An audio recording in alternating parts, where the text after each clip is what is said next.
এয়া দেখিছেনে মধুসোলঙৰ পাত। এয়া আপোনালোকে বাৰু কি বুলি কয় জনাবচোন কমেণ্ট কৰি পেলাই। এয়া মই দুটা মিডিয়াম সাইজৰ আলু লৈছোঁ। এই মাছ ভাজি লৈছিলোঁ, তাৰ তেলতে মই পাঁচফোৰণ দি পেলাই তেল মাৰি পেলাই আলুকেইটা ভাজি লৈ তাতে মই নিমখ হালধি দিলোঁ, দি পেলাই ইয়াতে ডাঙৰকৈ মই মধুসোলংখিনি কাটি লৈছোঁ। যিহেতু এইখিনি ভাজোঁতে একেবাৰে জহি যায়গৈ, সেয়ে মই ডাঙৰকৈ কাটি লৈছোঁ। তাৰপিছতে দেখিছেনে এয়া ভাজি যেতিয়া মধুসোলংখিনি জহি গৈছে, সেয়া মই মাছকেইটাও ভাজি থৈ দিছোঁ তাতে দি দিবলৈ।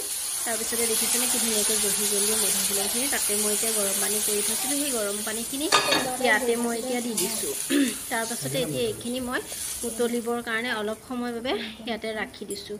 ইয়াৰ উতলি গৈছে দেখিছেনে। ইয়াৰ উতলাৰ লগে লগে মই ইয়াতে দুটামান কেঁচা জলকীয়া ফালি দিছোঁ। আপোনালোকে ইচ্ছা কৰিলে বেছিকৈও দিব পাৰে, মই যিহেতু অকণ কমাই দিছোঁ।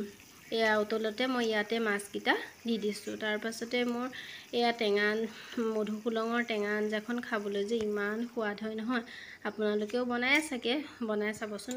নবনোৱাসকলে বৰ ধুনীয়া লাগে খাবলৈ। প্ৰায় আজিকালি মধুসোলঙৰ পাতবিলাক নাইকিয়াই হৈছে। এয়া মোৰ আঞ্জাখন ৰেডি হৈ গ'ল।